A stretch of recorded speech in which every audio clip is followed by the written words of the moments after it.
இலைகள் துளிர்க்கிறதோ இல்லையோ, கைகள் உயர்கிறதோ இல்லையோ, அம்பலம் சுழல்கிறதோ இல்லையோ,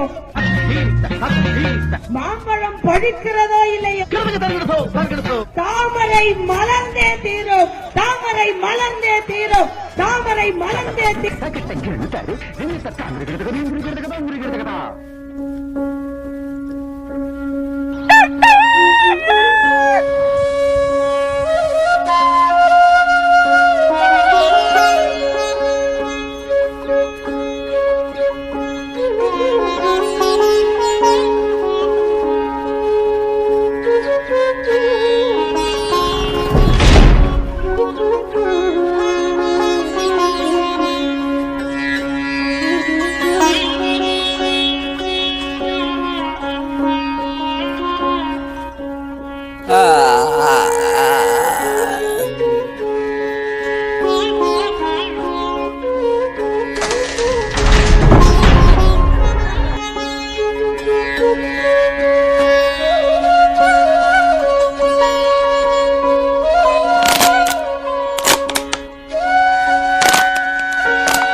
भाइयों बहनों मुझे बताइए, ये हमारी चोरी किया हुआ पैसा वापस आना चाहिए कि नहीं आना चाहिए?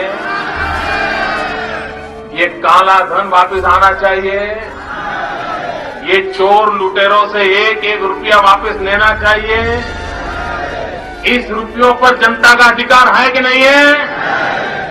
ये रुपया जनता के काम आना चाहिए? अरे एक बार ये जो चोर लुटेरों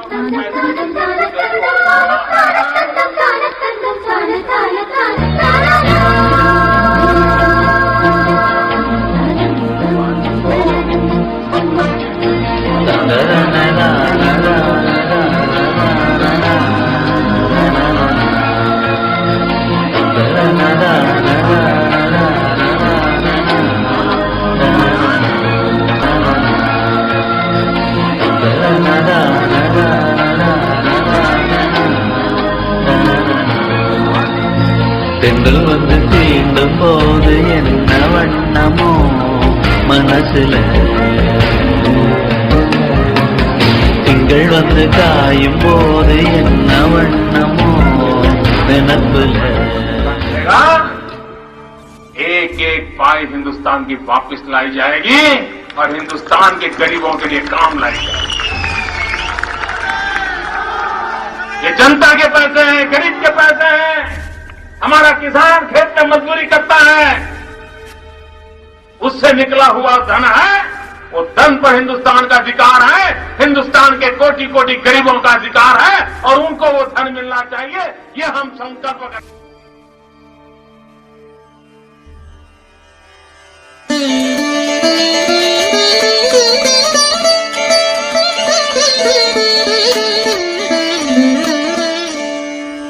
அண்டம் முழுதும் ஒன்றினுள் அடக்கம் தத்து மயிலேறிடும் சண்முகம் சக்தி வடிவேல் வடிவேல்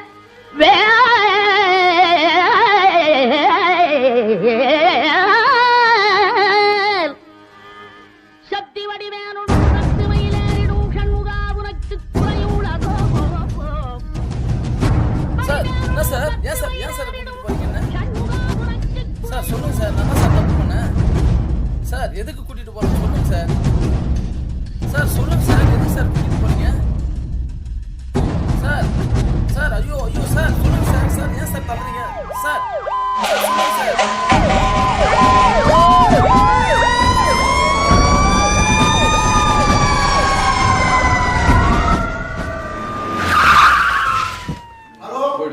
மார்க்கெட்ல என்ன பிரச்சனையா போய் பாருங்கப்பா.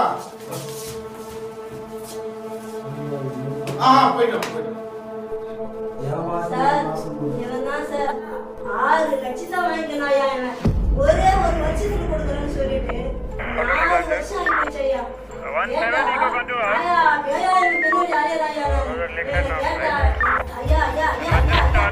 கேட்டா என்ன சொல்றான் அவருக்கு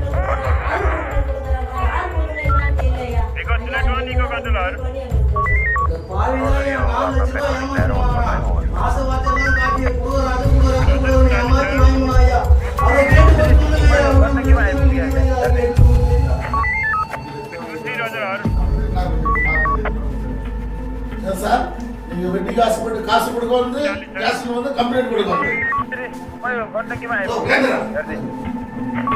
அவங்களோட காசு வாங்கி கொடுத்தீங்களா? எப்ப திருப்பி தர போற? அவர் என்ன யாரு? என்ன சொல்ற? ஐயா தாமரைக்கு ஓட்டு போட்டு அவர் ஜெயிச்சாரன்னா ஒவ்வொருத்தருடைய வங்கி கணக்குலையும் 15 லட்சம் போறதா சொன்னார் ஐயா. அதை நம்பிதையா இவங்க கிட்டலாம் இருக்கேன்.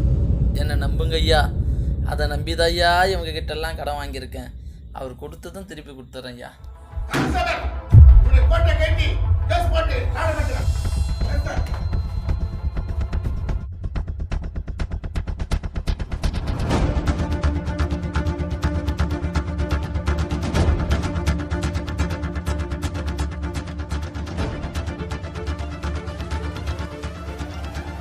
Order order order. STC number 51/2010. Jeeva Jeeva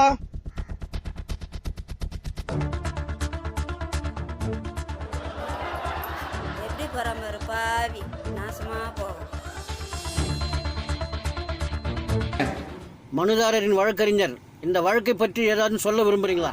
கணம் கோர்ட்டார் அவர்களே, எனது கட்சிக்காரர்கள் 3 பெயர்கள். அவர்களிடம் இங்கு குற்றம் சாட்டப்பட்டுள்ள ஜீவா என்பவர் எனது கட்சிக்காரர்களிடம் மிகவும் நூதனமான முறையில் பேசி 4 லட்சம், 5 லட்சம், 6 லட்சம் என சுமார் 15 லட்சங்களை மோசடி செய்துள்ளார் யுவரானர். இவங்க கிட்ட காசு வாங்கினது உண்மையா? ஆமையா, உண்மைதான் ஐயா. எப்ப திருப்பி தரப்போற? அவர் கொடுத்ததும் திருப்பி கொடுத்துறேன் ஐயா. அவருன்னா நம்ம நாட்டுடைய பிரதமர் ஐயா.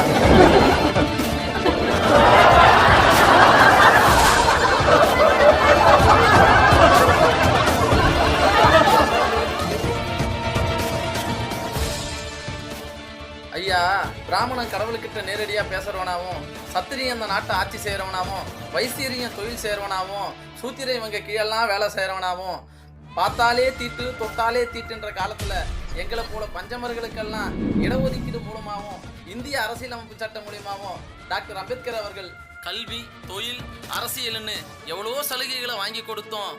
ஆனாலும் இந்த நாட்டை ஆட்சி செய்கிறவங்க பட்டியலினத்தில் இருக்கிற சிறந்த அடிமைகளை மட்டும் தேர்ந்தெடுத்து எம்எல்ஏவும் எம்பியாவும் ஆக்கிட்டு அவங்கள கடைசி வரையும் ஊமையாவே வச்சுட்டு இருக்காங்க. இந்த சூழ்நிலைக்கு மத்தியில் சாதியவாதம் மதவாதமும் தலைவிரிச்சு போட்டு ஆடுற காலத்தில் 500க்கும் 1000க்கும் ஓட்டு போடுற காலத்தில் ஒரு நல்ல தலைவன் கிடைப்பானான்னு காத்துட்டு இருந்த ஐயா. கிடைச்சார் ஐயா என் தலைவன் மோடி.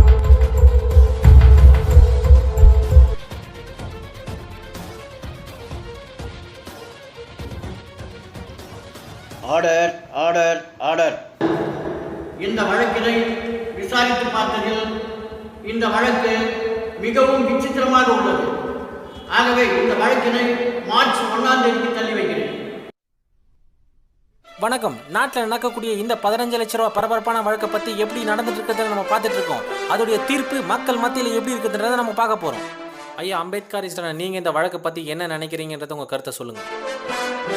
குற்றம் செய்கிறவனை விட குற்றம் செய்ய தூண்டுறவனுக்கு தான் தண்டனை அதிகம். சட்டம் அதை தான் சொல்லுது. நீங்கள் என்ன சொல்கிறீங்க? இப்போது இந்த 15 லட்ச ரூபாய் வழக்கை பற்றி பெரியாரிஸ்டான இவங்க என்ன சொல்கிறாங்கன்றத நம்ம கேட்க போகிறோம். ஐயா நீங்கள் சொல்லுங்கள். மலையை தூக்குறன்னு ஒருத்தர் சொன்னான், அதையும் மக்கள் நம்புறாங்க பாரு. ஐயா உங்களோட 15 லட்ச ரூபாய் தரேன்னு சொல்றவன் பித்தலாட்டக்காரன். அவன் தருவான்னு நம்புறான் பாரு, அவன் முட்டாளு. ஆனா இதெல்லாம் வச்சு ஒருத்த வந்து 15 லட்சம் ஆட்டையா போட்ட பாரு, அவன் தாங்க அறிவாளி. ஐயா வணக்கம். இந்த நாட்டோட மிக பெரிய வருவாய் நீங்க, ஏன் குடிச்சு உடம்பு கத்துக்கிறீங்க? வேறு எங்கள் மாமா பொண்டாட்டை விட்டுருவேன், பிள்ளைங்கள விட்டுருவேன், சொத்து சொகத்தை விட்டுருவேன். ஆனால் என் மாமனை மட்டும் விடவே மாட்டோம். சரிங்க ஐயா, அது இருக்கட்டும். இந்த நாட்டு பிரதமரை பற்றி நீங்கள் என்ன நினைக்கிறீங்க? இந்த நாட்டோட பிரதமரை பற்றி நீங்கள் என்ன நினைக்கிறீங்க?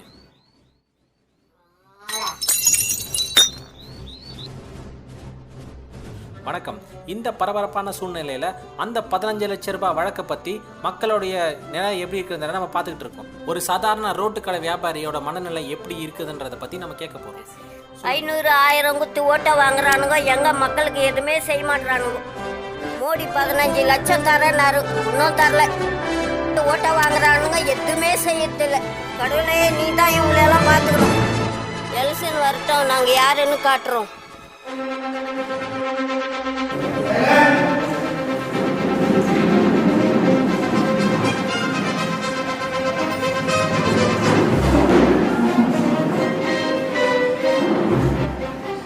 STC number 51/2010 Jeeva.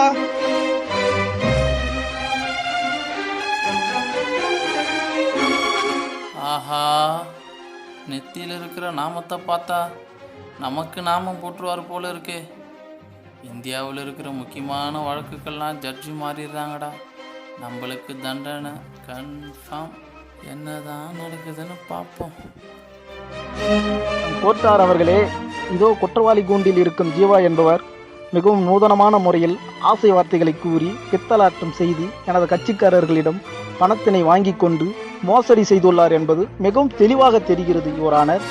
இந்த குற்றவாளி ஜீவா என்பவர் குற்றங்களை குற்றாலத்தில் குளிப்பது போல் குதூகலமாக செய்து வருகின்றார்.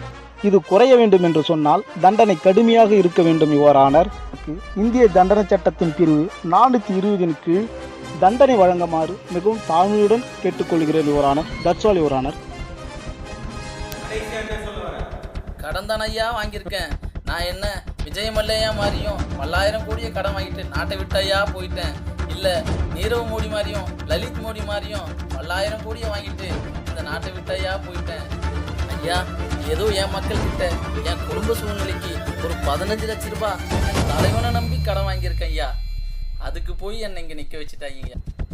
கடன் வாங்குறது தப்பு ஐயா, கடன் வாங்குறது மோசடி ஐயா. நீங்களே சொல்லுங்க ஐயா. 4.5 வருஷத்துக்கு மேலே ஆயிடுச்சு ஐயா. இன்னும் 30 நாள் தான் ஐயா இருக்கு. என் தலைவன் மேலே எனக்கு நம்பிக்கை இருக்கு ஐயா. என் தலைவன் கொடுத்ததும் அந்த 15 லட்சத்தை எத்தனை வந்து இவங்க கையில் கொடுத்தாரு ஐயா.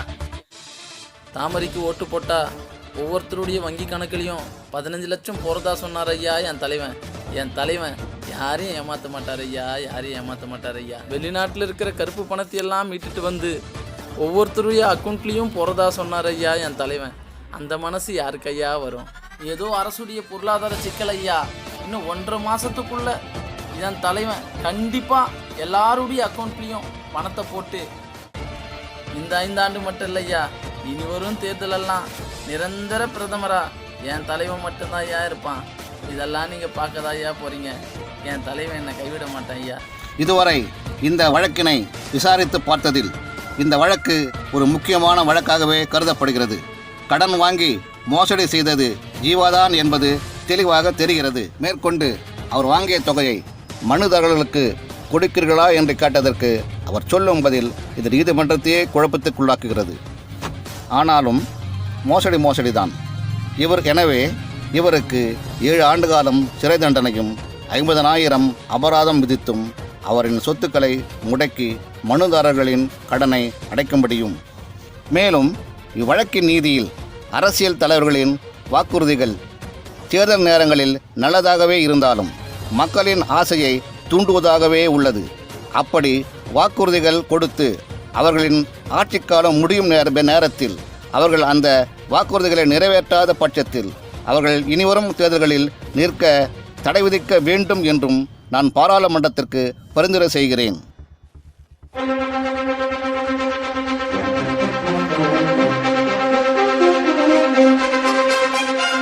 இந்த வழக்கு சம்பந்தமான தீர்ப்பு உங்களுக்கு சாதகமாக வரும்னு எல்லாம் எதிர்பார்த்தோம். ஆனால் உங்களுக்கு தண்டனை கிடைச்சிருக்கு. இதை பற்றி உங்கள் கருத்து என்ன சொல்லணும்னு நினைக்கிறீங்க? சார், இந்த தண்டனை எனக்கு கிடைச்சதில்ல, இந்த நாட்டில் இருக்கிற 120 கோடி மக்களுக்கும் கிடைச்ச தண்டனையாக தான் நான் நினைக்கிறேன். ஏன்னா என் தலைவன் எனக்கு மட்டும் 15 லட்சம் தரதா சொல்லலை. இந்த நாட்டில் இருக்கிற IAS IPS ஆஃபீஸர் முதல் கொண்டு நீதிபதியிலிருந்து சாமானியன் வரைக்கும் இருக்கிற ஒவ்வொரு குடிமகனுக்கும் கொடுக்கறதா சொன்னார். அதை நம்பி தான் சார் நான் கடன் வாங்கினேன். கோர்ட் எனக்கு தண்டனை கொடுக்கலாம், அதை பற்றி நான் கவலைப்படல. இன்னும் 30 நாளில் என் தலைவன் அந்த பணத்தை போட்டு உங்கள் எல்லாருடைய முகத்திலையும் கரிய பூசி தமிழ்நாட்டில் தாமரையை நிரந்தரமாக மலர வைப்பார். இதை நீங்கள் பார்க்க தான் போகிறீங்க.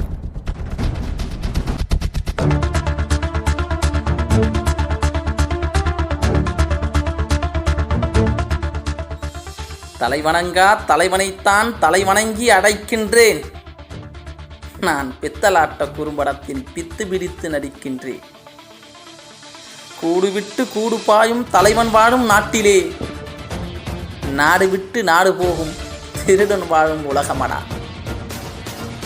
ஓட்டுரிமை கொண்டவனாய் குடிசை வீட்டு பரதேசி, வாக்குறுதி கொடுத்ததையே வாழ்க்கையாக நினைத்து விட்டேன். வாழ நானும் ஆசைப்பட்டேன் கைவிலங்கு கண்ணெதிரே. கண்ணீரில் நின்றாலும் வழக்குகளை சுமந்தாலும் தலைவா என்னை மறந்து விடாதே, உன் உண்மை தொண்டனை இழந்து விடாதே.